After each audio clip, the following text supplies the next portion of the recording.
era sobre todo ver de dónde partía esa universidad, ¿no? Cuál era el punto de partida, ¿no? Bien, vamos allá. ¿Cuáles son los objetivos que vamos a abordar en esta clase? Primero, y profundizando en ellos, conocer ese origen, esos primeros pasos de la universidad y contextualizar cuál es el surgimiento de esas primeras universidades, ¿no?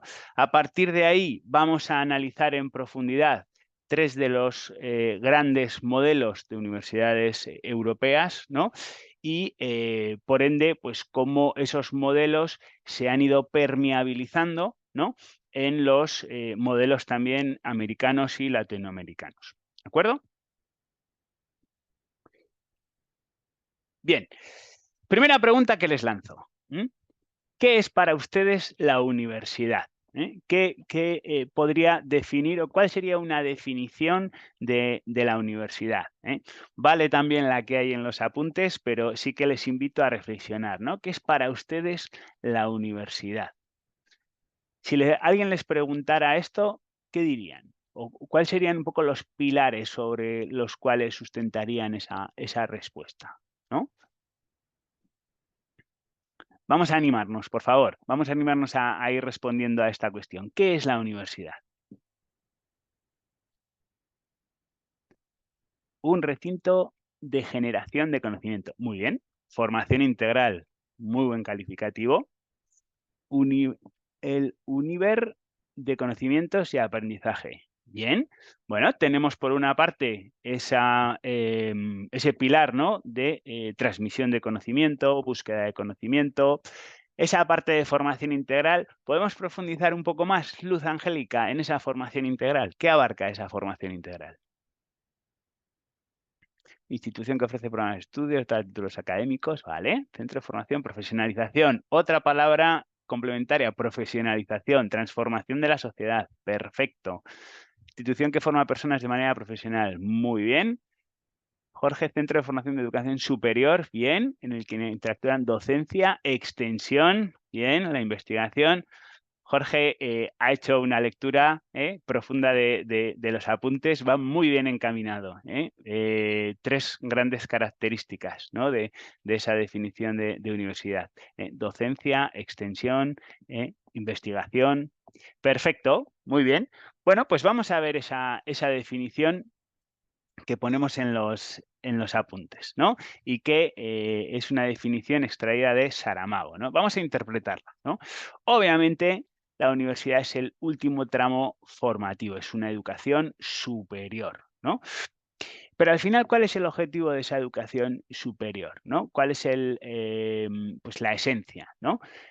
Obviamente es formar a los ciudadanos para la integración, ¿no? en la sociedad. Pero con más ende es una institución, ¿no? Es un paso que sobre todo hoy en día es fundamental, con toda la parte de influencia de la inteligencia artificial, con toda la cantidad de información que tenemos, es el lugar donde el espíritu crítico tiene que florecer, ¿no? Un lugar para contrastar, confrontar ideas y no solo un paso por pues una institución en la que interiorizamos unos contenidos, realizamos unas evaluaciones y conseguimos una nota, ¿no? Entonces, esto yo creo que todos lo tenemos claro y nos sirve para, sobre todo, ir entendiendo cuál ha sido desde su origen la evolución de la universidad. Bien, bueno, pues por establecer una primera aproximación, sí que la universidad es pues una institución, ¿no? Es un espacio en el que todo el rato están confluyendo dos aspectos, la parte más tradicional y la parte más moderna, ¿no? Em, y ahí surgen pues innovaciones y resistencias, ¿no? Eso es algo que define su, como se dice, su alma mater, ¿no? Su identidad, su misión, su visión, ¿no? Y todo esto, pues lo podemos consultar en los diferentes espacios, ¿no? Que tienen las universidades, bien página web, bien también a través de las memorias de calidad, obviamente, ¿no? Para ver cuál es esa identidad, cuál es esa visión, cuál es esa misión, ¿no? Pero también tenemos que reflexionar sobre este planteamiento, ¿no? Es decir, que además es un planteamiento que se ha venido teniendo, ¿no? ¿Es posible una otra universidad, ¿no? ¿Es posible esa visión de futuro, especialmente, sobre todo, en el contexto que nos está tocando vivir, sobre todo en estos últimos tiempos, ¿no? Constantes cambios sociales, económicos, laborales, y espacios también que generan, pues, cierta incertidumbre, ¿no? Toda la parte de digitalización, como he dicho, de inteligencia artificial, ¿no? Entonces, ¿cuál es el objetivo de esta asignatura y cuál es el objetivo de este máster? Sobre todo es valorar esos procesos, valorar la importancia que tiene esa certificación y esa búsqueda, ¿no? de la calidad en las titulaciones, en el profesorado, en los programas formativos, en los servicios y demás, ¿no? Entonces, por ello es bueno, ¿no? que haya un objetivo fundamental, que es entender cuáles son esos procesos de enseñanza-aprendizaje, cuáles son los sistemas de evaluación, para hacer esa aproximación al alma mater que decía de la universidad, a ese perfil de la universidad. ¿Sí? Bien. ¿Cuándo y dónde surgen las primeras universidades? ¿Cuándo surgen las primeras universidades? ¿Dónde pondríamos ese punto de partida?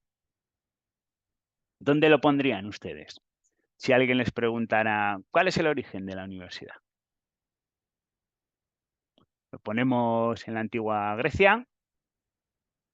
¿Dónde lo ponemos?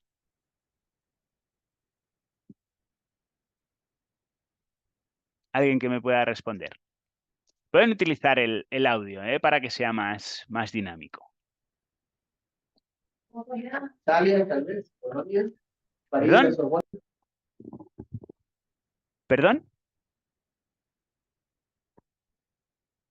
Me ha parecido escuchar Italia, ¿puede ser? Roma. ¿No? París, Roma. Bien, vale. Nos vamos aproximando.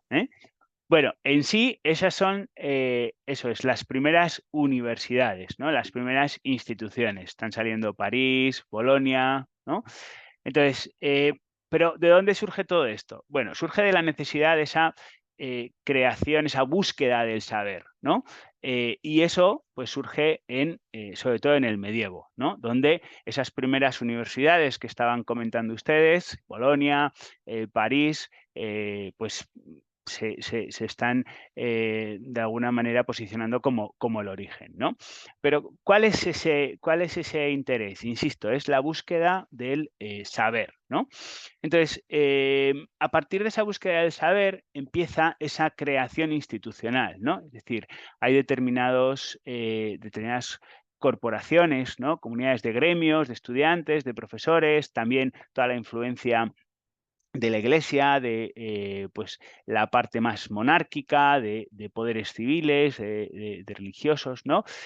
Que van creando esas instituciones a través de esas bulas, ¿no? ¿Qué son las bulas? Les pongo ahí una definición muy breve, ¿no? Son documentos otorgados por el Papa en la Edad Media que daban esa legalidad, ese reconocimiento y esa autonomía a las universidades, ¿no? Y a partir de ahí, pues tenemos ejemplos, ¿no? Un primer ejemplo, que sobre todo estos primeros ejemplos están nutridos por la influencia eclesiástica, la influencia de la Iglesia, ¿no? Sería la Universidad de París, ¿no? Una institución con clara influencia de esas escuelas monásticas, ¿no? Pero quizás la Universidad de París no sea la primera, se habla sobre todo de la Universidad de Bolonia, estamos hablando siglo XI, que puede ser esa primera universidad con clara influencia laica, compuesta por esa corporación que decíamos de profesores y estudiantes, con una influencia más municipal, ¿no? A partir de ahí podríamos establecer como una segunda universidad la de París, pero bueno, ambas están ahí. Y luego tendríamos la Universidad de Salamanca y la Universidad de Nápoles, con una clara influencia del poder político que ejercían en ese entonces los monarcas, ¿no? Entonces, de todas maneras, de estas 4 universidades estamos hablando de una primera generación de universidades, que es lo que tiene que quedar claro, con clara predominancia e influencia eclesiástica, salvo esa Universidad de Bolonia, que es el caso puntual, con esa influencia más laica. ¿Sí? Bien. Entonces, a partir de esas 2 universidades, Universidad de Bolonia, Universidad de París, empiezan a surgir siglo XII, otras universidades, Gran Bretaña, Oxford, Italia, Módena, y luego a principios del siglo XIII, pues ya van surgiendo diferentes universidades también en Italia, está Cambridge en Reino Unido, algunas españolas también, alguna francesa, ¿verdad? Pero más o menos hay una eclosión en esos principios, en ese principio del siglo XIII con esas universidades. A partir de ahí, siglo XIV, siglo XV, empiezan también a predominar universidades occidentales, más por regiones eslavas, regiones alemanas, regiones anglosajonas. Más o menos, por establecer una cifra, alrededor de 80 universidades por la vieja Europa en esa época. ¿Sí? Bueno, entonces tenemos un resumen que es de dónde surge la universidad, medievo, con pues una primera creación que estaríamos hablando de Universidad de Bolonia, Universidad de París y luego pues otras universidades que van surgiendo a lo largo de Italia, de Gran Bretaña, Oxford, Francia, Toulouse y resto también de España, ¿no? Y en la modernidad, ¿eh? En la modernidad. En la modernidad también hay una evolución universitaria, ¿no? Porque ya las universidades son consideradas como unos pilares fundamentales para la transmisión del conocimiento, ¿no? Y a partir de ahí sí que se le empieza a dar importancia a 3 ámbitos, ¿no? Lo comentaban antes en el chat, ¿no? Tema de docencia, investigación y extensión cultural. Son 3 modelos, podemos decir también que van permeabilizando en bueno, las distintas universidades hasta ese siglo XIX. ¿Sí? Bien, entonces a partir de aquí tenemos diferenciados 3 modelos fundamentales de docencia, profesionalización y de extensión cultural, ¿no? El primero, la parte de investigador, ¿no? Es decir, aquí estaba la búsqueda del saber, sobre todo el saber científico, bases teóricas, modelo más tradicional, basado en esa investigación y con un ejemplo claro de la influencia en la Universidad Alemana Humboldt o modelo humboldtiano también que se denomina, ¿no? A partir de aquí, pues bueno, se va viendo cómo se ramifica en cuestiones como puede ser también la parte de la docencia destinada a la tutoría, por ejemplo, ¿no? Que sobre todo la tutoría está enfocada en eso, en ese saber científico. Lo mismo pues los mismos pasos, ¿no? Vamos a ver ahora con el modelo profesionalizante, ¿no? El modelo profesionalizante que tiene su influencia en la etapa napoleónica, ¿no? En la etapa francesa, ¿no? Eh, ¿En qué se basaba este modelo profesionalizante? Sobre todo era en formar a altos funcionarios del Estado, ¿no? Desde una capacitación muy práctica, ¿verdad? Y luego tenemos un tercer modelo, que es el modelo anglosajón, que se llama, o también modelo liberal, o modelo que se encargaba de formar a ciudadanos, ¿no? sobre todo la parte más del saber cultural, de extensión cultural, ¿no? Con un enfoque liberal de, sobre todo contenidos generalistas, ¿no? Y ahí tenemos como ejemplo la Universidad de Oxford y la de Cambridge, ¿no? Entonces tenemos claramente diferenciados tres modelos que han sido el origen de las universidades tal y como las conocemos hoy en día, ¿no? Cada uno con su peso en estas funciones y determinaban, obviamente, pues de manera muy característica, pues ese modelo de universidad, ¿no? Bien. A partir de ahí es bueno traer a colación esta contribución de Ariño, en la que hace una diferenciación de las diferentes etapas de generación, ¿no? De las funciones. Establece que las universidades en primera generación, sobre todo, hacían una función de docencia, ¿no? Docencia, sobre todo, era transmisión del saber, ¿no? La segunda generación se enfocaba sobre todo en la búsqueda del saber, el saber científico, y la tercera generación era todo lo relativo a extensión cultural, prácticas culturales, conocimiento más genérico, ¿no? A partir de aquí, bueno, pues las instituciones van siendo multifuncionales, ¿no? Es decir, no se van determinando por un modelo u otro, sino que van mezclando, interrelacionando esas funciones, ¿no? Pero sí que podemos hacer esa diferenciación clara entre el modelo alemán, modelo anglosajón y modelo francés, ubicada en estas tres pilares fundamentales de la universidad: docencia, investigación y extensión cultural. ¿Sí? ¿Cómo vamos hasta aquí? ¿Vamos bien? ¿Vamos bien? Voy fijándome Vamos bien, en profe. el chat. ¿Vamos bien? Vamos ¿Sí? bien, vamos bien. Perfecto, perfecto. ¿Seguimos? Bueno, vamos a profundizar en cada uno de estos modelos, ¿no? Hemos dado una serie de pinceladas, pero vamos a tener claro estos modelos porque, bueno, pues es, como digo, es fundamental, ¿no? Para cualquier tipo de cuestión que hagamos en la universidad, ¿no? Bien, modelo francés napoleónico, ¿no? También denominado universidad imperial, ¿no? Decíamos que era la formación de altos funcionarios del Estado, por eso ya se extrae la idea de educación pública de todo el imperio, ¿no? Además, era un recurso ineludible e inevitable para ascender socialmente, ¿no?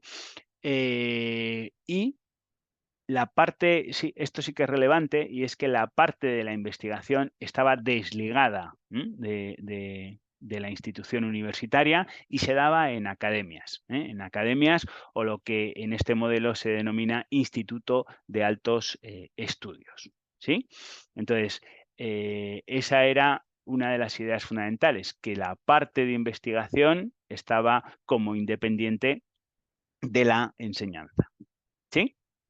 Vamos con el modelo alemán, un modelo alemán, modelo que decíamos humboldtiano, que tiene su representación en la Universidad de Berlín, también pues, denominada Universidad Humboldtiana, ¿no?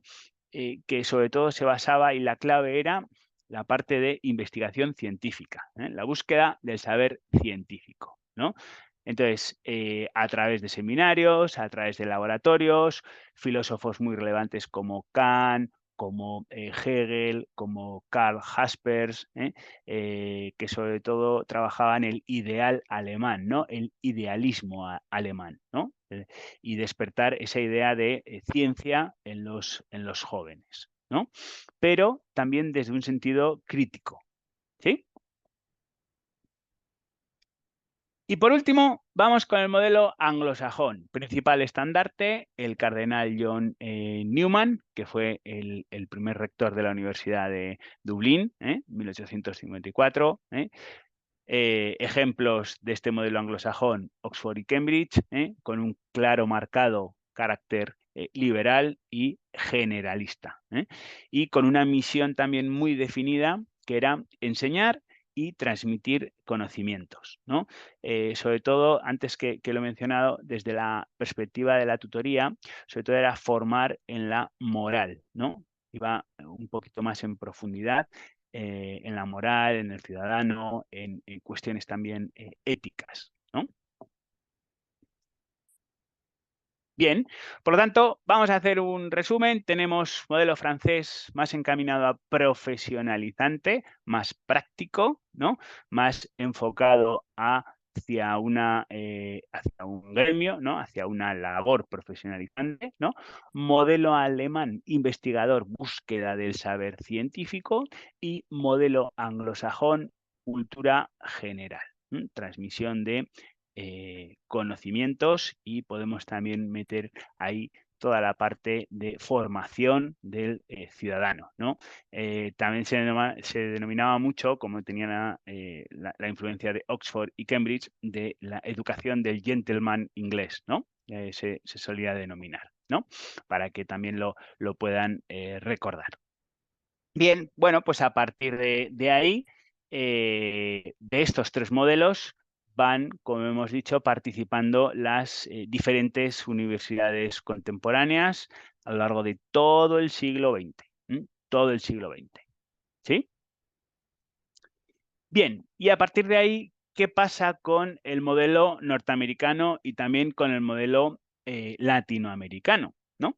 Bueno, pues el modelo norteamericano tiene una clara influencia anglosajona, toda esa influencia de instituciones como Oxford y Cambridge, y el modelo colonial pues tiene sobre todo una influencia con la cultura española, universidades como Salamanca, Valencia, Valladolid, Alcalá de Henares también, muchísima influencia en esa parte por toda la época más imperialista, ¿no? Bien, profundizando en estos dos, sumados a los tres que hemos visto antes, modelo norteamericano, consolidación siglo XVIII, siglo XIX, también al ser anglosajón, decíamos que el principal estandarte de la parte anglosajona era el cardenal Newman, pues en esta también hay una clara influencia religiosa, ¿no? Ejemplos de estas universidades, Harvard, Universidad de Yale, Princeton, Columbia, que bueno, van también migrando de college a universidades, ¿no? Luego, universidades-estado, posterior a la Guerra de la Independencia, ¿no? Y luego también con una clara función de servicio al Estado, con una clara simbiosis entre investigación y esa parte de búsqueda del conocimiento científico, y también con clara influencia en el origen, en la investigación, tanto en el ámbito tecnológico como en el ámbito agrícola. ¿Sí? Bien, ¿y qué pasa en Latinoamérica? ¿Cuáles son las primeras? Vamos a hacer una pregunta antes de enseñar la diapositiva. ¿Cuáles son las universidades originarias de Latinoamérica? ¿Cuáles serían las primeras universidades de Latinoamérica?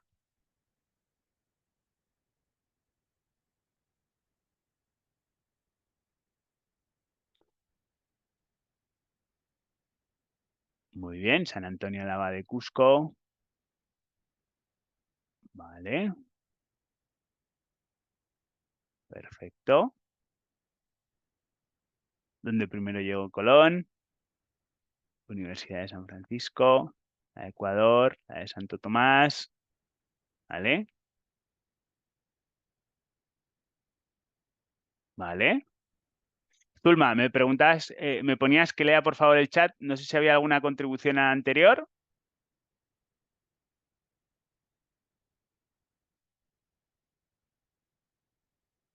Vale, perfecto. Bueno, pues vamos más o menos bien, Vamos más o menos bien, Tenemos como primera universidad, ¿no?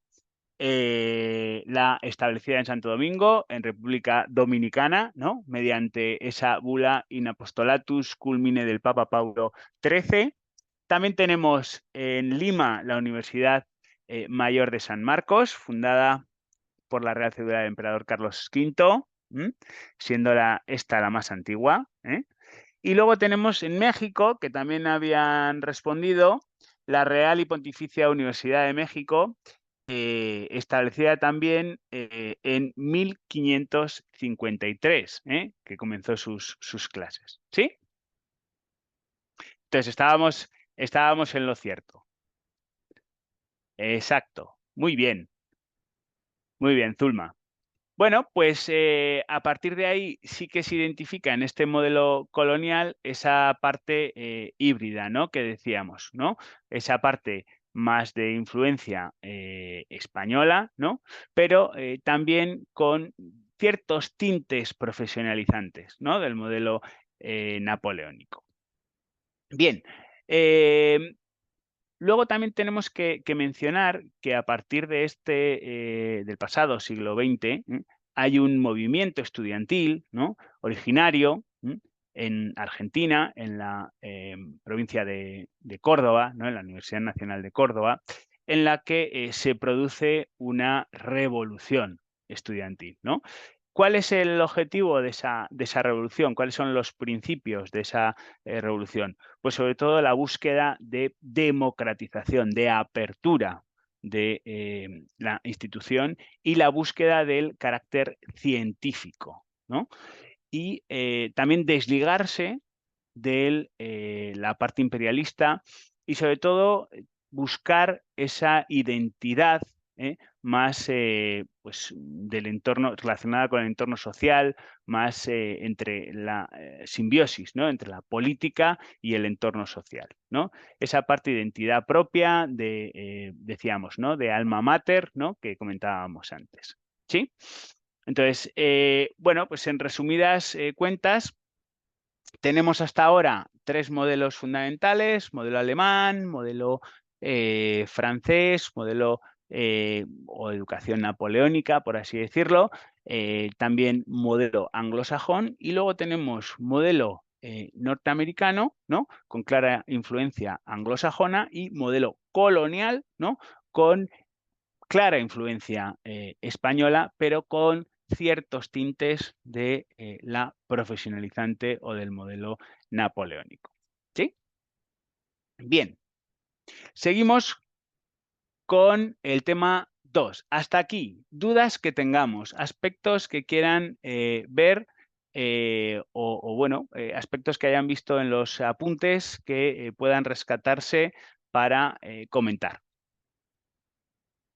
Antes de iniciar el tema 2, porque estaba previsto que hoy diéramos todo el tema 1, los apartados principales del tema 1, y dejáramos plasmados los primeros apartados del tema 2. Preguntas que tengan.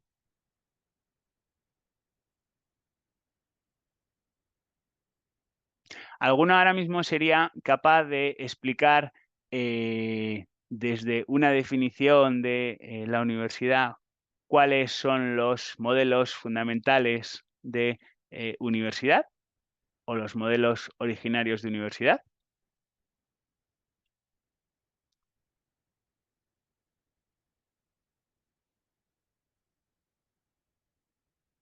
Pueden contestar por el chat, por favor.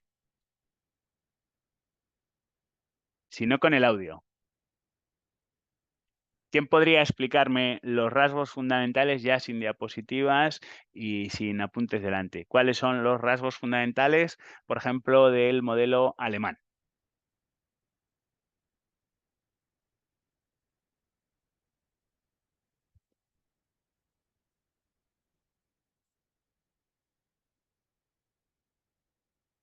Perfecto. Perfecto. ¿Y cuáles son los rasgos fundamentales del tecnológico? Dice Percy. Vale, investigador. Vamos más por esa parte de investigación, de científico, de la búsqueda del saber. ¿Vale? Perfecto. Venga, vamos ahora con el francés o napoleónico. ¿Mm? ¿Cuáles son las claves de ese modelo?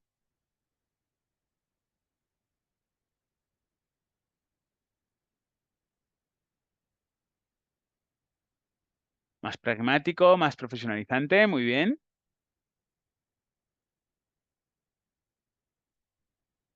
Funcionarios del Estado, bien. Ascender socialmente, muy bien. Profesionalizante, muy bien, Diana. Formar funcionarios, muy bien, Diana. Esteban, son ideas para aportar a las sociedades del trabajo. Bien, Esteban. Bien. Y vamos con el anglosajón.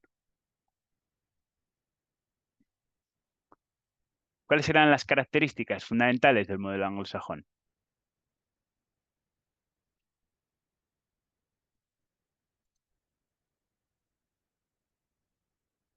¿O algún personaje relevante del modelo anglosajón? Literales, culturales, muy bien. Aportar a las sociedades del trabajo. La misión principal era enseñar y transmitir conocimientos. Muy bien, Natalia. Es una perspectiva más diversa. Perfecto. Perfecto. Anglosajón se basa en saberes literales y la cultura. Muy bien. Enseñar conocimiento y formar en la moral. Fundamental. Muy bien, Jessica. Bueno, pues piensen ahora, que es a lo que les va a ayudar esto, ¿no? Piensen ahora también en ejemplos de universidades, ¿no? Y logren reflexionar sobre estos modelos, ¿no? Cómo estos modelos se pueden identificar en esas universidades, ¿no? En la parte de docencia, en la parte también profesionalizante, en la parte de extensión cultural, ¿no? En la parte de responsabilidad social corporativa que tienen las propias instituciones, ¿no? Por eso es fundamental este tema, a pesar de que sea teórico, hemos conseguido, pues, bueno, han conseguido, porque lo están respondiendo ustedes, han conseguido identificar cuáles son esos rasgos característicos que, insisto, están permeables y vivos, ¿no? En cada una de las instituciones. ¿Sí? Diana, ¿qué tenemos hoy en día? Docencia, investigación, extensión o proyección social. Perfecto, Diana. Es un resumen fundamental. Estos tres modelos sentaron las bases de las funciones misionales que tenemos hoy todavía: docencia, investigación, extensión y proyección social. No puede haber una conclusión mejor a todo lo que llevamos hasta ahora. Bien, bueno, pues vamos a trabajar ahora mismo el tema 2, modelos de educación superior en una sociedad globalizada, ¿no? Vamos allá. ¿Cuáles son los apartados? Comenzamos por los apartados del tema, ¿no? Primero, modelos universitarios de la actualidad, ¿no? ¿Cuáles son, no? Y después vamos a abordar, sobre todo nos vamos a focalizar hoy, dejaremos para el próximo día el tercer punto, que es la construcción del espacio iberoamericano de educación superior, ¿no? Pero vamos a abordar hoy sobre todo el espacio europeo de educación superior, ¿no? Y la reforma de Bolonia, ¿no? Cuestión fundamental, finales del siglo XX, principios del siglo XXI, como proceso de transformación de la educación superior en Europa. ¿Vale? Bien, profundizando un poco en los objetivos que vamos a abordar hoy. Primero, comprender cuáles son esos efectos de la globalización en la educación superior y también toda la parte de exigencias en la armonización, en la convergencia, en la homogeneización de las universidades, ¿no? A partir de ahí, estableceremos cuáles son los pilares, los principios fundamentales que supusieron la construcción del Espacio Europeo de Educación Superior, ¿no? Que se llevó a cabo a través de la reforma de Bolonia. Y, como digo, el próximo día abordaremos cuál ha sido también la consecuencia que ha tenido en el espacio iberoamericano de educación superior, ¿no? Analizaremos semejanzas y diferencias en los procesos de construcción del espacio europeo, porque no todos los países lo han asumido de igual manera, ¿no? Y también ahondaremos y valoraremos los cambios y los efectos que, pues, o las consecuencias, ¿no?, que esto ha traído para las universidades europeas, también para las latinoamericanas, con especial referencia a la parte de acreditación de la calidad. ¿Sí? Bien. ¿Han cambiado los modelos universitarios en la actualidad? ¿Sí o no? ¿Y en qué, se pueden, o cómo se pueden clarificar esos cambios, ¿no? ¿Cuáles serían los cambios? Sí, dice Hilda. ¿En qué te basas? Hilda, ya que has contestado. O Hilda, perdóname, ¿eh?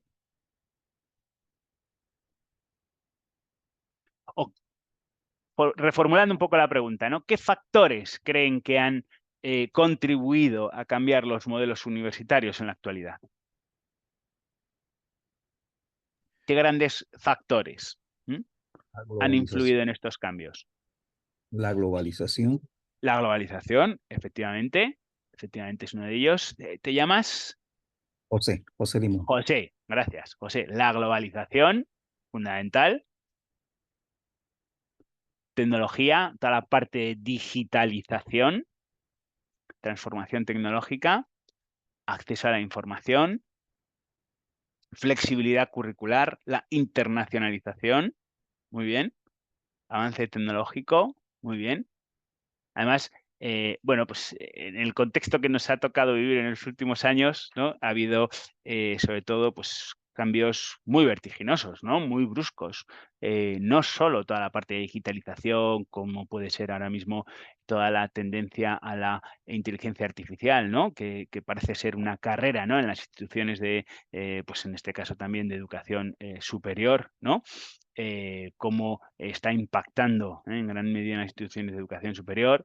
Hemos tenido una pandemia, ¿no? Todos los que estamos aquí hemos pasado una pandemia que ha acelerado muchísimo más la carrera por la digitalización, ha establecido diferentes modelos, ¿no? Con, pues bueno, predominancia, ¿no?, de, en ese tiempo de modelo online, se habla mucho más de modelos híbridos, ¿no?, fundamentalmente presenciales con complemento online. Zulma, dejar que el estudiante sea que plantee el tema de estudio mediante una clase invertida. Bien, el estudiante como protagonista, eso es, y permitir que el estudiante demuestre sus habilidades blandas según la tendencia exigida. Eso es. Nos vamos hacia la parte también de competencias, algo que también está en esa carrera, ¿no? Las soft skills, ¿no? O las power skills, ¿no?, que es el término que se adopta más hoy en día a través pues bueno, de la World Economic Forum, de ese informe de la World Economic Forum, que si no lo habéis consultado, pues en 2025 sacó, entre finales de enero, principios de febrero de este año, sacaron un informe con las competencias más relevantes, ¿no? Desde el punto de vista de esa proximidad entre instituciones universitarias y empleabilidad, ¿no? Cambios en las necesidades de la sociedad, cambiar el modelo ahora con la IA como actor, bien, ¿vale? Bueno, pues muy bien estas reflexiones, ¿eh? Gracias además por estas contribuciones, porque sobre todo hacen que la clase sea muchísimo más dinámica y sobre todo a mí me gusta, como les he dicho, reflexionar, que no solo sea una transmisión de contenido, sino que verdaderamente salgan con algo de dolor de cabeza de aquí. Necesidades del mercado laboral, perfecto. Bueno, pues efectivamente hay unas transformaciones sociales, finales del siglo XX, principios del siglo XXI, sobre todo justificadas por el tema de la globalización y la adopción, resiliencia, flexibilidad, adaptación de tecnologías digitales, ¿no? Y esto, bueno, pues trae como consecuencia que la propia universidad pues sí que va diluyendo, ¿no?, esos modelos más propios, más nacionales a favor de esa convergencia, de esa armonización. Y también trae toda la sinergia, toda la relación, toda la conexión, ¿no?, entre esas funciones a desarrollar: docencia, investigación y extensión cultural, ¿no? Y esto, pues bueno, pues se da sobre todo en toda la capacitación profesional, en el desarrollo de la investigación, la transferencia del conocimiento hacia la sociedad y en esa responsabilidad social corporativa, en esa extensión cultural que decíamos, ¿no? Es decir, que si tuviéramos que calificar todas las respuestas que han dado en el chat, estaríamos pues muy próximos al sobresaliente, así que enhorabuena por eso, porque da pie a que yo entienda que también, aparte de estar ya en el contexto, se han leído los apuntes y ya están interiorizando el contenido, ¿eh? Así que fenomenal por esa parte. Bien, entonces pasamos ya de una cultura que venía de una formación de élites, ¿no?, a una cultura de masas, ¿no?, en la que además ya también, bueno, se va adoptando ese criterio empresarial en cuanto a gestión universitaria. También se habla de un término que es la mercantilización, ¿no? Se habla de incremento de estudiantes, de masificación, se habla de esa influencia de las tecnologías de la información y la comunicación, de la digitalización y de esa exigencia y criterios sobre la garantía de calidad. Además de eso, además de esos efectos, se suman la mundialización, la internacionalización y la globalización. Y todo eso son retos, son desafíos que tiene la educación hoy en día. Bien, en esa etapa de finales del siglo XX, se van produciendo cumbres mundiales sobre la enseñanza de la educación superior, ¿no? Se va reflexionando sobre cuál es el camino de la educación superior y hay una parte fundamental que es, o un momento fundamental, que es esa Conferencia Mundial de Educación Superior, que tiene lugar en París en 1999, bajo el lema la educación superior en el siglo XXI, ¿no? En esa conferencia se tratan tres aspectos fundamentales, ¿no? Los primeros son sobre esos principios, ¿no?, que tiene que recoger la educación superior, ¿no? Y es el fomento de esa cultura de paz, orientada al desarrollo humano sostenible, bajo esos principios de equidad, de justicia, libertad, democracia, ¿no? También mejorar la pertinencia y la calidad en estos tres ámbitos, ¿no?, que venimos hablando desde el tema 1, docencia, investigación y extensión cultural. Y la tercera, la de fortalecer esa cooperación universitaria, sobre todo focalizándose en la movilidad de estudiantes, de profesores, de servicios. Es esta tercera la que da pie, sobre todo, a que la universidad sea un eje central de conocimiento, de innovación y de investigación científica, ¿no? Y otro momento fundamental que tenemos es la estrategia de Lisboa. La estrategia de Lisboa es un objetivo muy ambicioso de pues la economía europea, ¿no?, como potenciadora, en este caso del conocimiento, desde una perspectiva más competitiva, más dinámica, ¿no?, y que tiene como objetivo en 10 años realizar este proceso de transformación, ¿no? Objetivo que, bueno, se cumple en parte en esos 10 años, pero que no se termina de cumplir del todo, ¿no? Pero sí que es verdad que antes de ese planteamiento del objetivo ya hay una cierta necesidad de que ya se va fraguando, ya se van abriendo esas puertas de lo que conocemos hoy en día como el proceso de Bolonia. ¿Sí? Bien, ¿cuál es, por así decirlo, cuál es el inicio, ¿no? ¿Cuál es el inicio de cómo se va fraguando todo ese proceso de Colonia, de Bolonia, perdón? En primer lugar, tiene presencia la Carta Magna de Universidades en 1988.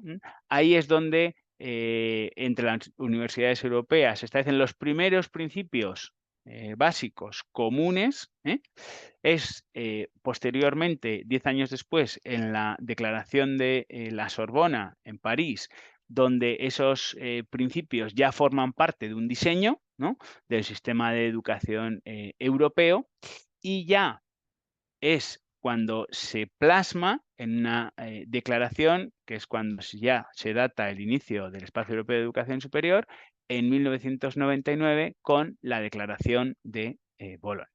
¿Sí? Entonces, esto sería cronológicamente los 3 momentos fundamentales, ¿no?, hasta llegar a esa declaración de Bolonia.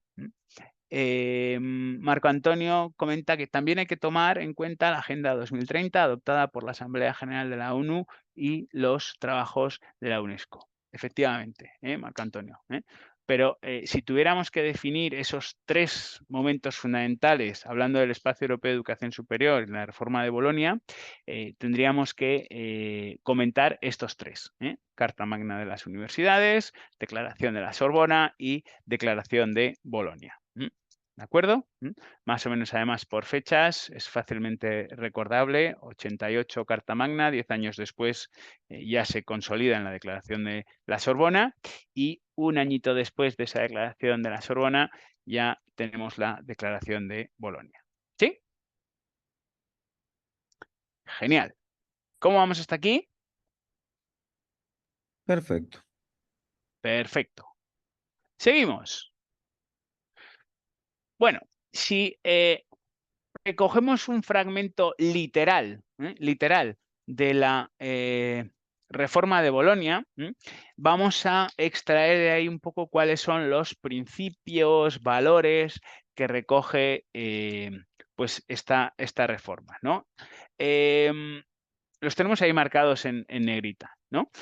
Uno de ellos sería sobre todo el crecimiento social y humano, ¿no? Es decir, enriquecer y generar una ciudadanía europea, ¿no? Ahí tenemos, pues ahí podemos pensar y reflexionar sobre todo en la parte anglosajona, ¿no?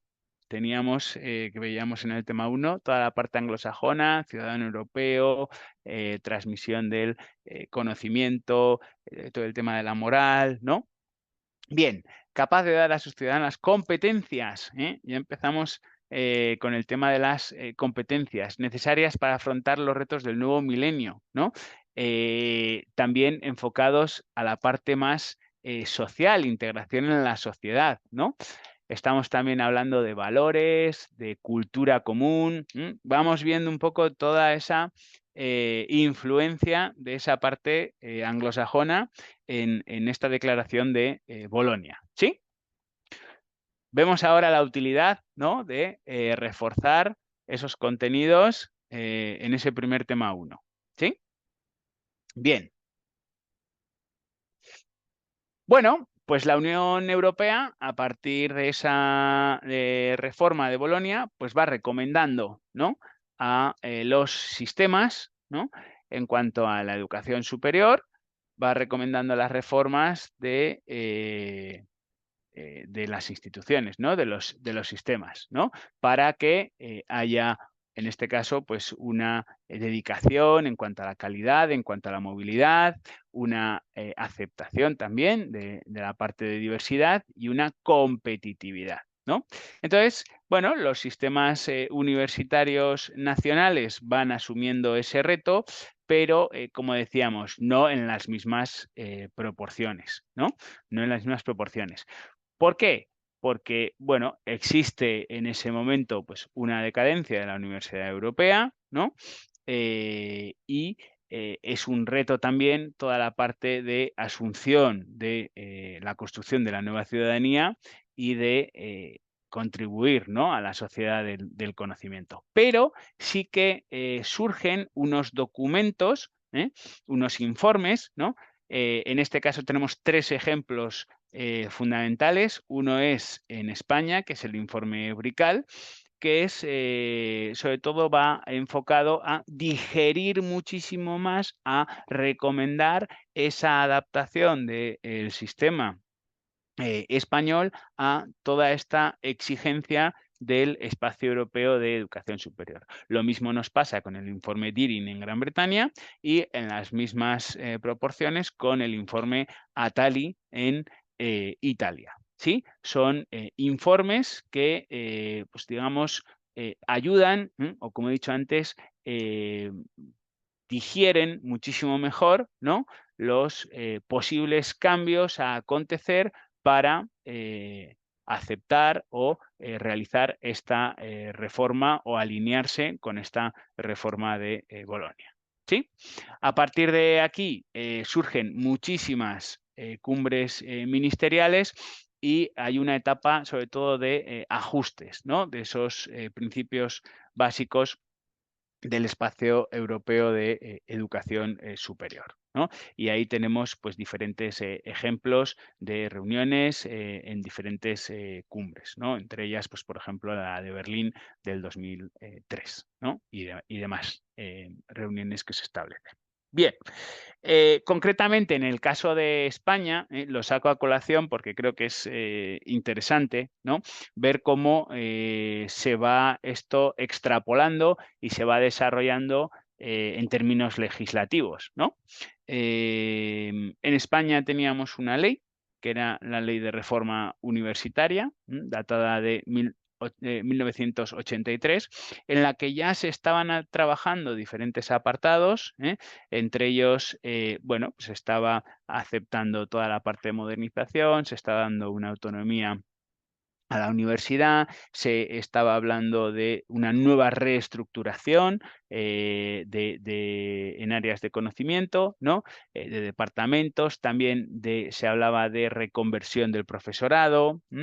Bueno, y a partir de ahí, quien acelera muchísimo más todos estos cambios, ¿no?, que se están desarrollando es precisamente la Ley Orgánica de Universidades, posterior inmediatamente posterior a la Declaración de Bolonia, la LOU, que es la que consolida esos principios de convergencia europea, ¿no?, que establece la reforma de Bolonia, ¿no? Y de esto, pues en diferentes países europeos se van desarrollando pues diferentes legislaciones conforme a las que ya estaban establecidas, que su misión es esa: consolidar esos principios y alinearlos ya con los principios que establece la reforma de Bolonia. ¿Sí? Bien. Hasta aquí, ¿cómo vamos? ¿Alguna duda, alguna pregunta que tengamos por ahora? Todo esto está pensado solo en la parte europea, ¿verdad? Por ahora sí, pero veremos a partir del próximo día, porque justo nos vamos a quedar en este apartado hoy, veremos toda la parte de Latinoamérica, cómo al final este proceso también se va dando en Latinoamérica con el espacio iberoamericano del conocimiento. Que bueno, en Gracias. términos más o menos paralelos, estaríamos hablando de algo parecido. ¿Sí? Así es, gracias. Genial. ¿Alguna cuestión más que tengamos? Va a mirar el chat. Muy bien, gracias Juan Pablo. Perfecto. Bueno, pues vamos a abordar ahora mismo los principios básicos de la reforma de Bolonia, ¿no? En esa reforma de Bolonia, en 1999, se hablaba de, primero, homologación de las estructuras de las titulaciones, porque en cuanto a créditos o a carga lectiva, por entendernos entre todos, era distinta, no había convergencia europea.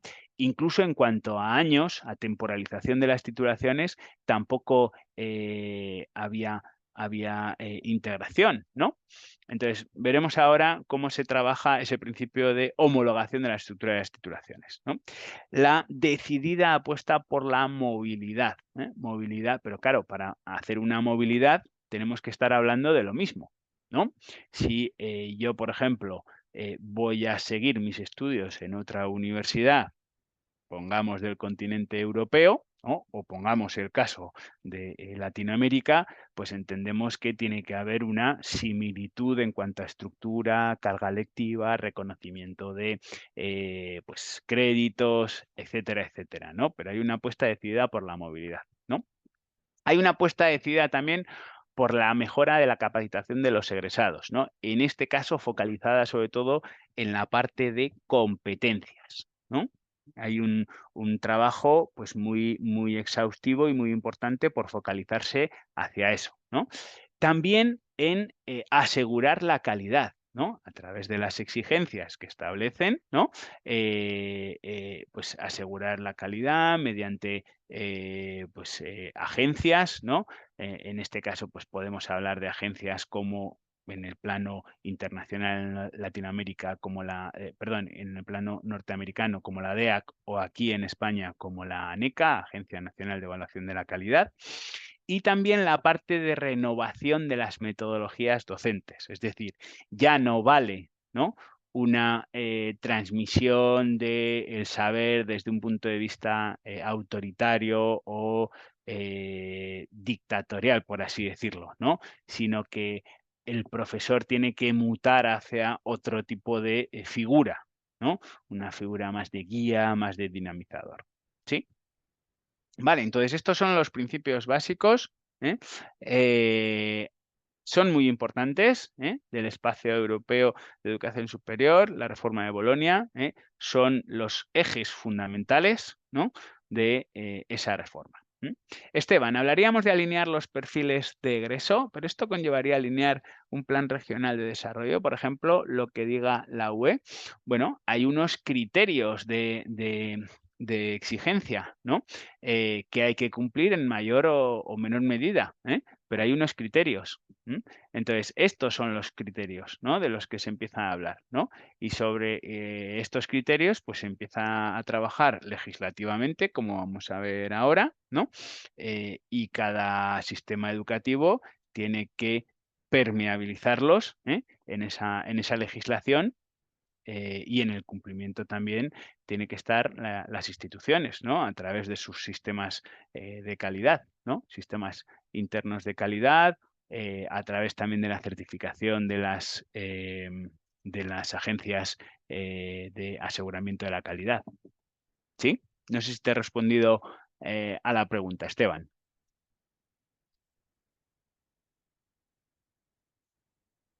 Perfecto. Bueno, pues vamos a ver el primer principio, homologación de la estructura de las titulaciones.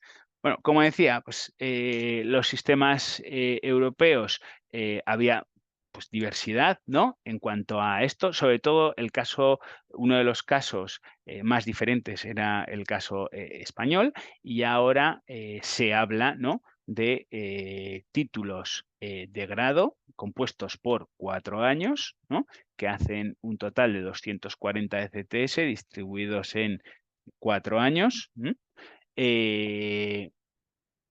Una enseñanza, pues, más generalista, por así decirlo, no es especializante.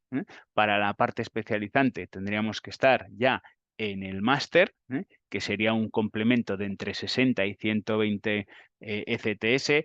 Fijaros, este es, por ejemplo, un ejemplo fundamental, Esteban, ¿no?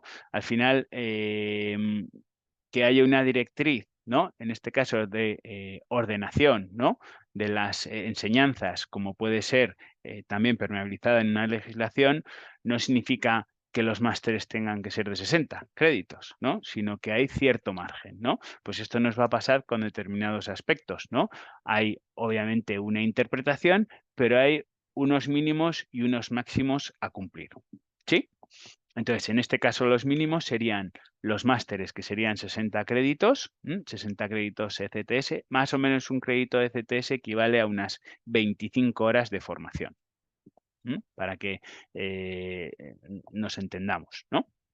Entonces, el máster sería una parte profesionalizante y luego ya tendríamos la parte más de doctorado, ¿sí?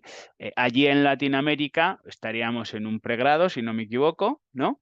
Estaríamos hablando en torno a, no sé si son 3, 4 años aproximadamente. Después tendríamos la maestría, que sería nuestro máster, que sería la especialización, que puede ser con acceso a un doctorado o profesionalizante, ¿no? Como puede ser pues, para una educación a lo mejor pues, secundaria o una educación profesionalizante, ¿no? O una tecnicatura, por así decirlo, ¿no? Y luego ya tendríamos la parte de doctorado más dedicada a la investigación. Al final, aquí sí que estamos hablando de generación de conocimiento, de investigación, de contenido más científico, ¿no? ¿Sí? Más o menos se entiende la distribución.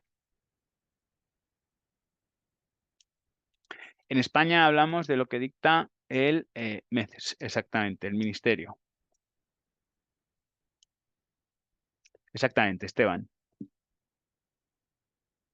En base a la legislación, pero esa legislación tiene que estar alineada con pues, los criterios, ¿no? de convergencia europea. ¿Sí? Precisamente para otra serie de principios que vamos a ir viendo ahora. Pero uno de ellos fundamental es este, ¿no?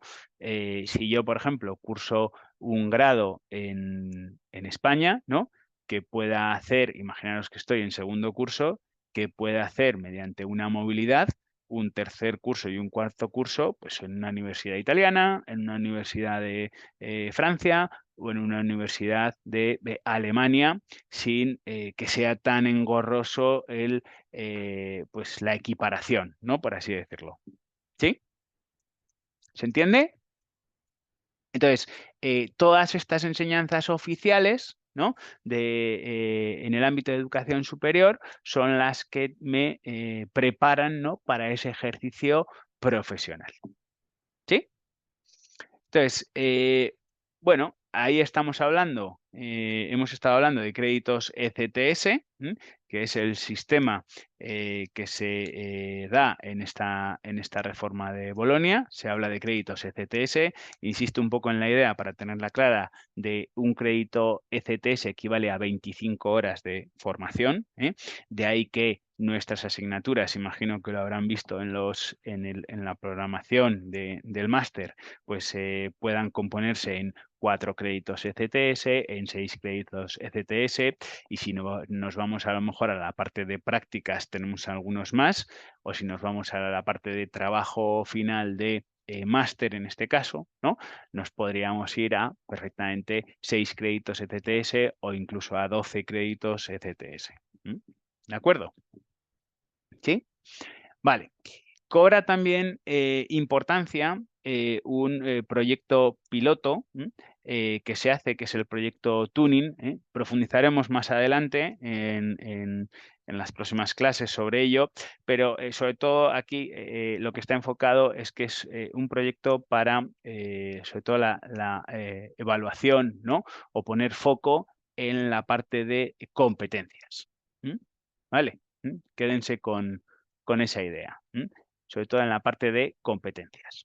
¿Sí? Fenomenal. Y luego, pues en el caso de la normativa de España, actualmente, el Real Decreto que rige un poco la ordenanza de enseñanzas y el sistema de aseguramiento de la calidad, parte en origen de este Real Decreto 1393, pero actualmente es el decreto 822. 822 lo tienen en los apuntes. Como idea relevante, creo que es bueno que sepan que ese es el Real Decreto actual por el cual se rige la ordenación de las enseñanzas en nuestro país. ¿Sí? Bien. Más preguntas que se generan en el chat. Marco, interesante. Vale, perfecto. Seguimos. Bueno, pues respecto también a la homologación de estas estructuras de las titulaciones, una de las cuestiones que mencionaba de por qué se establece este principio es ese crecimiento de las titulaciones, esa escasa coherencia en cuanto a estructuras en el sistema europeo, con lo cual esto lo que da pie es a que esta reforma de Bolonia pues dé luz verde a que se diseñe, ¿no?, un nuevo procedimiento de verificación, de evaluación, ¿no?, es decir, un nuevo impulso, ¿no?, de una nueva autonomía a las universidades, ¿no? Entonces es ahí cuando también se establece el ejercicio de rendir cuentas de esa calidad, ¿no? Y rendir cuentas de esa calidad en nuestro sistema español, con la Agencia Nacional de Evaluación y Calidad, que es la ANECA, ¿no?, en base a dos elementos fundamentales: toda la parte de créditos ECTS, es decir, la estructura que hemos visto antes, ¿no?, y el suplemento al título europeo. ¿De acuerdo? ¿Sí? Y luego también se establece un marco europeo de cualificaciones para el aprendizaje permanente, enfocado sobre todo a los resultados, ¿no?, a medir los resultados de aprendizaje. ¿Sí? Bien. Segundo principio,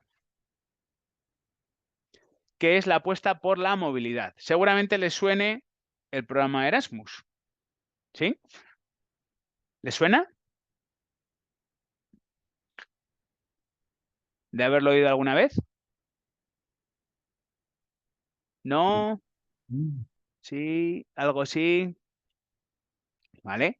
Bueno, pues rescatando un poco el ejemplo que ponía antes, ¿no? Si yo quiero continuar mis estudios en otra universidad por prestigio o por una estancia que me pueda dar competencias en cuanto al idioma, por ejemplo, ¿no? Pues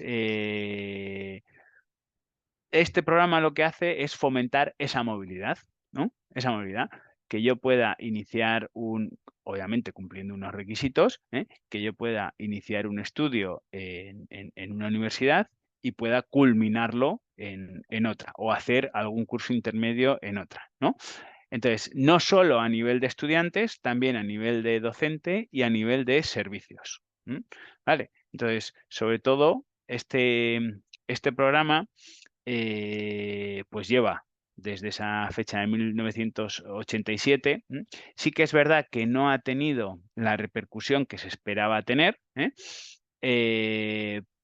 Quizás puede ser una de las cuestiones, puede ser la burocracia, también un poco la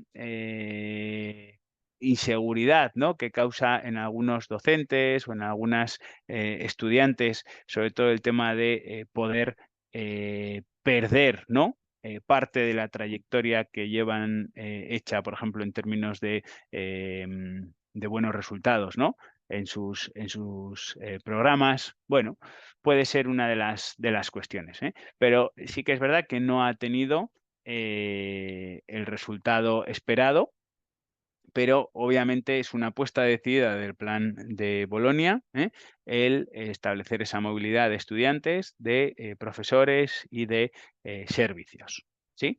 Entonces, simplemente que les suene, es un principio de la reforma de Bolonia, la apuesta decidida por la movilidad mediante el programa Erasmus, ¿sí? Bien, otro de los principios de los que estábamos hablando era la mejora de la capacitación de los egresados, ¿no?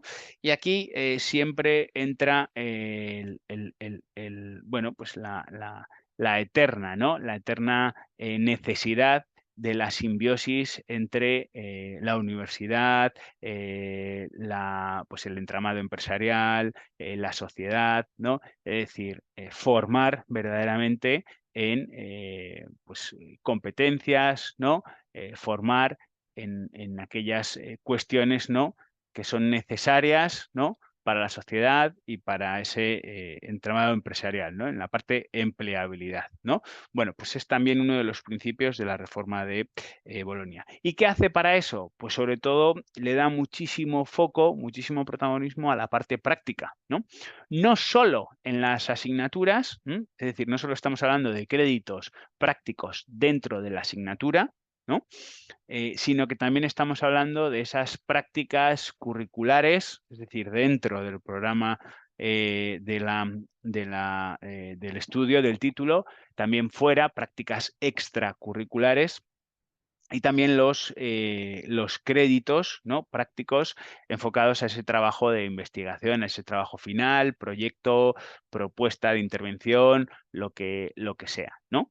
¿De acuerdo? Entonces, en base a este principio, un segundo elemento es dar ese sentido práctico a esos créditos, ¿no? Y también seguir fomentando y seguir adoptando esa conexión entre esas instituciones formativas y el mercado laboral. Cuestión que está originaria en esa cumbre de Berlín del 2003 y que se sigue trabajando. Insisto, es una de las cuestiones fundamentales, ¿no? En el día a día del ámbito universitario, ¿no? En esa conexión, en esa necesidad de acercar, de estrechar la universidad a la sociedad, la universidad a la parte de empleabilidad. ¿Sí? Bien. Otro principio fundamental de la reforma y del Espacio Europeo de Educación Superior es el aseguramiento de la calidad, como decíamos. Ya hay que rendir cuentas, ¿no?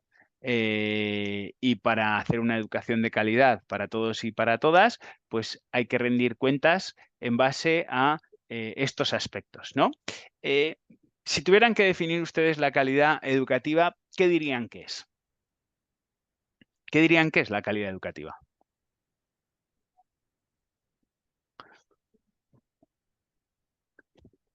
¿Qué dirían que es? ¿O en qué se basa la calidad educativa? ¿Cómo se mide la calidad educativa? ¿Qué elementos tendríamos para asegurar la calidad educativa? Con lo poco que llevan del máster.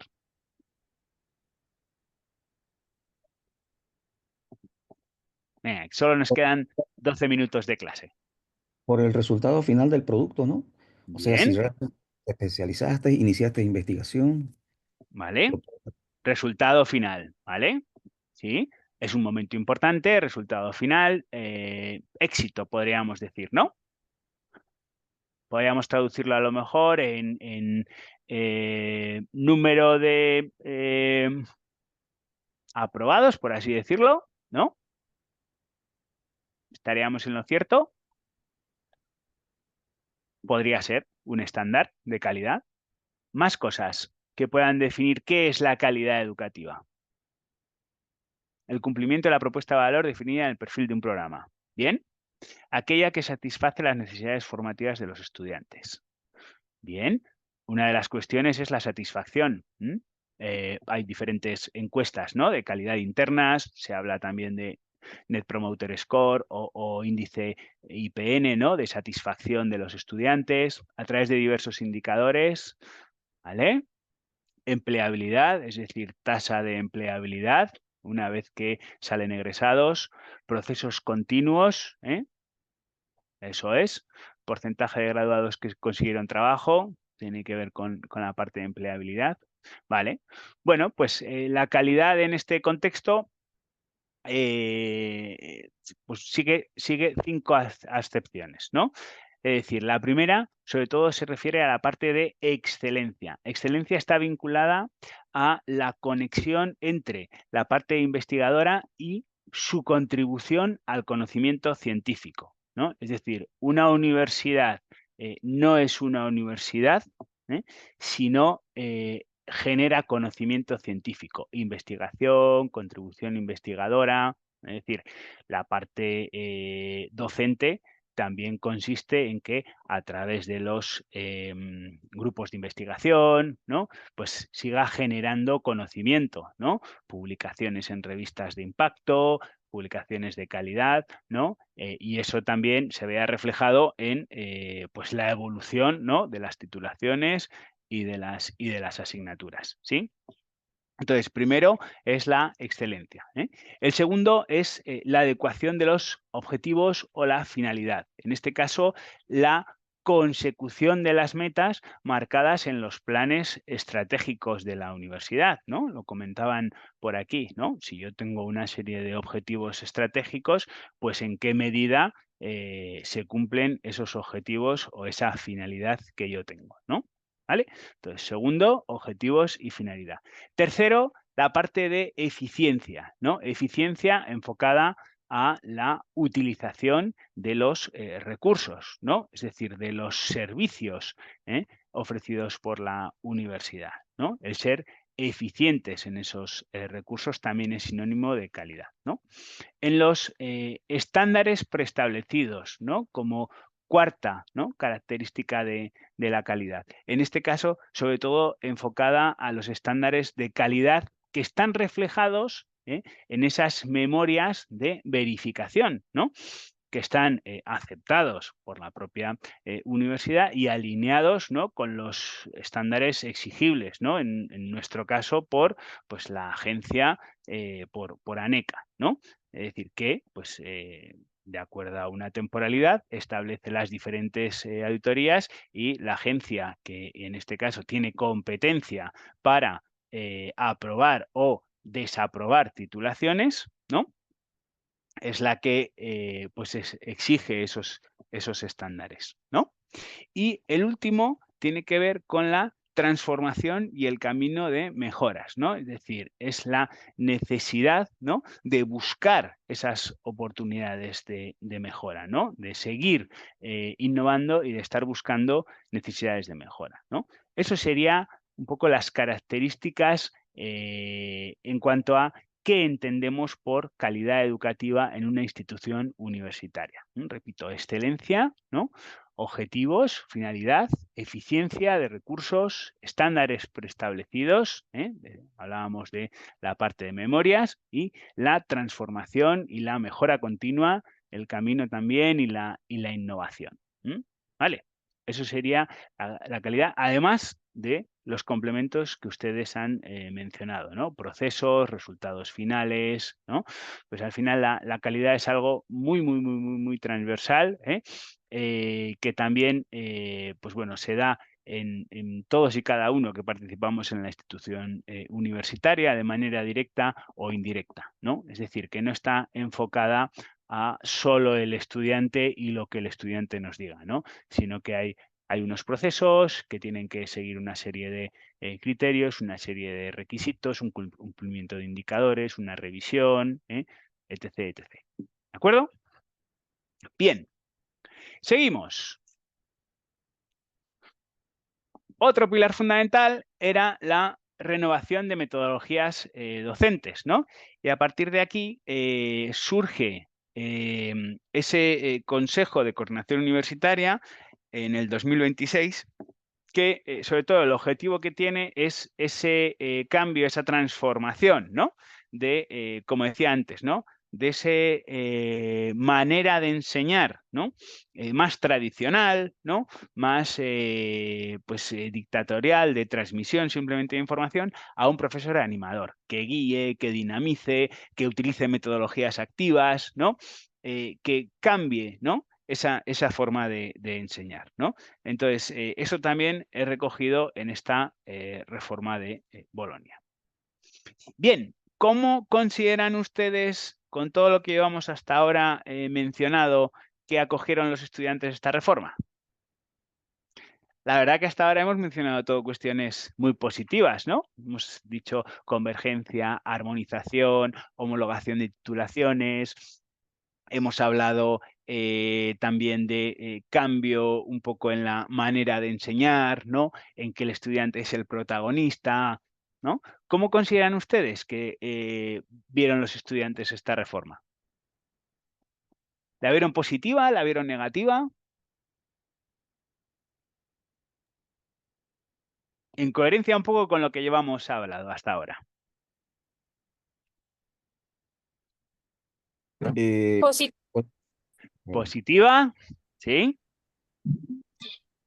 un aprendizaje muy autónomo y un aprendizaje que depende de uno, básicamente, como estudiante también. Vale.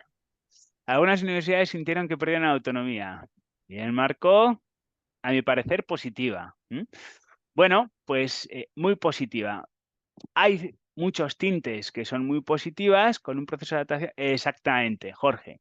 Hay muchos tintes que son muy positivos, es decir, todo lo que hemos estado hablando es muy positivo. Se podría decir que partiendo del principio de indicado es importante tener en cuenta que todo cambio, vale, pero obviamente es un proceso que conlleva su tiempo y al final pues hay que hay que tener pues ciertos recursos, ciertas bases y mucho seguimiento para que se lleve a buen puerto, ¿no?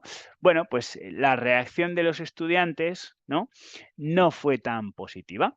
No fue tan positiva, hubo muchísimas manifestaciones, hubo movilizaciones, hubo revueltas, huelgas, ¿no? Y precisamente esas movilizaciones, esas huelgas,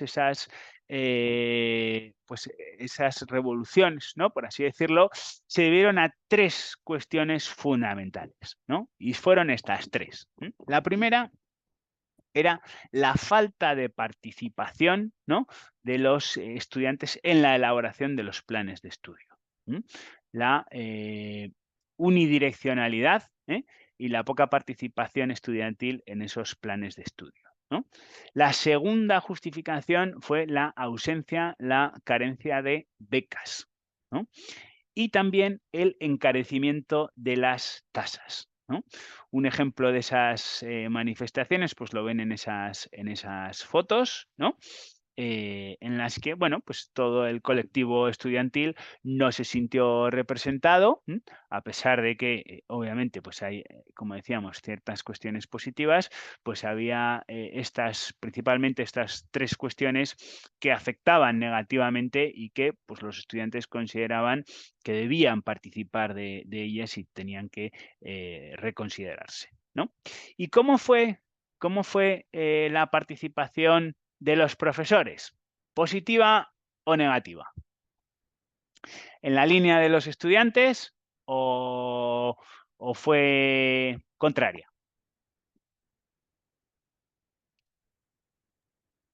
¿Puedo dar mi opinión, Juan Pablo? Sí, claro. Mira, Juan Pablo, eh, bueno, quizás no tanto en la generación nuestra, porque sí estábamos acostumbrados a la responsabilidad, a la buena actitud, etcétera, etcétera. Pero de un tiempo a esta parte, las nuevas generaciones han ido cambiando esta situación y no ha sido la mejor situación, ¿verdad? Ujú, Entonces, el que ellos participen de forma activa en la educación, sobre todo ahora con lo que es la educación por competencia, significa que es más trabajo, mejor actitud y más responsabilidad para ellos. Entonces, obvio que ellos no lo toman tan así, porque ya de por sí la responsabilidad y la actitud con la que vienen las nuevas generaciones, no es tan buena, ¿eh? Tienen ujú, mucho conformismo, entonces no lo han visto muy bien. Los profesores, la situación de los profesores, como más o menos veo, es que fue positivo, aunque costó un ujú, poquito acostumbrarse, porque siempre el profesor quiere hablar, hablar, hablar, extenderse, ¿verdad? Es una de las formas como se venía dando, pero el adaptarse a una nueva situación como es esta, no es fácil, pero nosotros los profesores tenemos que adaptarnos porque al final de cuentas el objetivo final es mejorar la calidad, ¿no?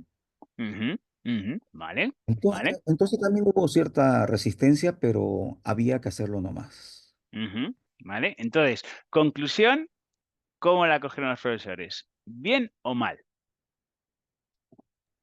Pues Si te tuvieras algunos, que mojar.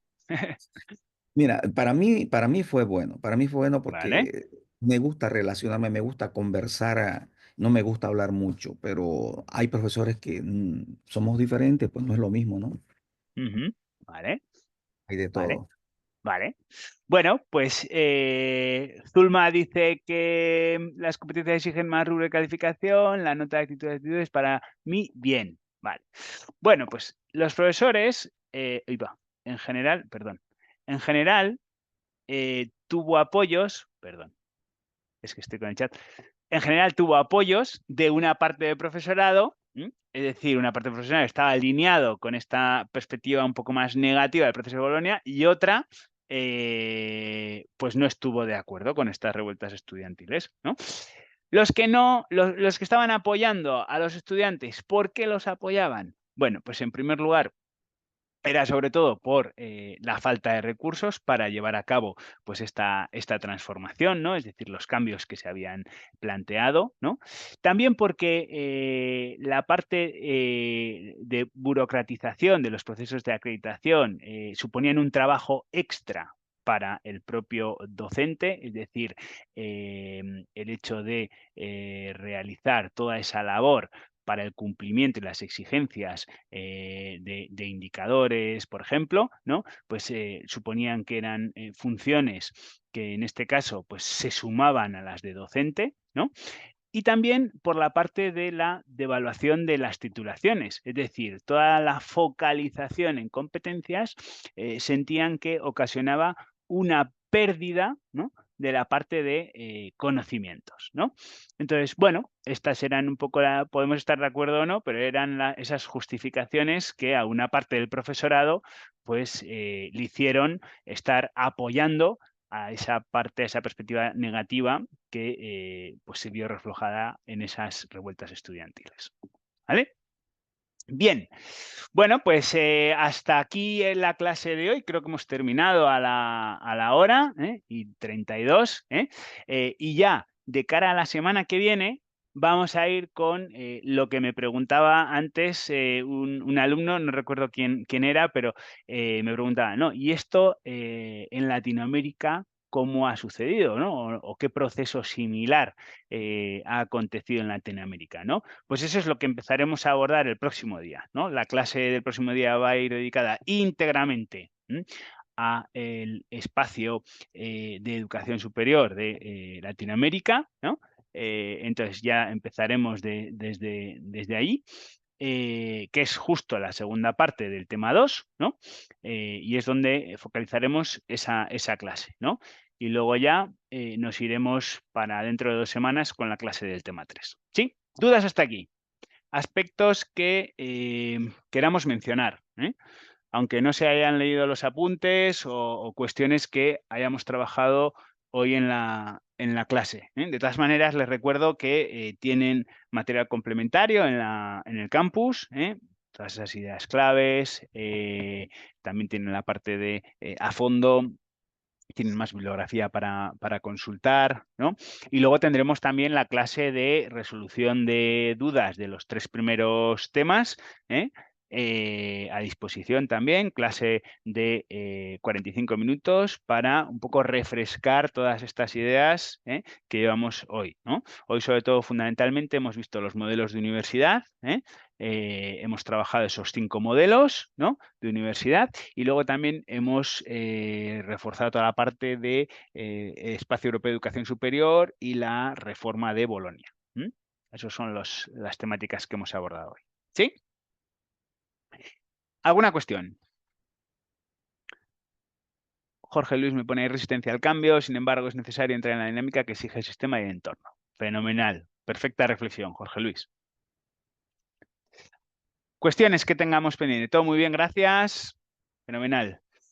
Vale, para la próxima clase haremos algo también, introduciremos algo práctico. Intentaremos ver si podemos trabajar también por equipos para que sea todavía más dinámico. Sí que es verdad que la asignatura va a comenzar por esta base más teórica, que nos va a dar ese trampolín para abordar conocimientos pues, más prácticos y que también podamos poner en funcionamiento con las actividades, que también tenemos actividades.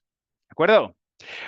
Muchísimas gracias a todos, que pasen un feliz puente. Nos vemos la semana que viene en la clase del próximo miércoles. Muchísimas gracias. Que vaya muy Gracias. bien. Un saludo. Chao.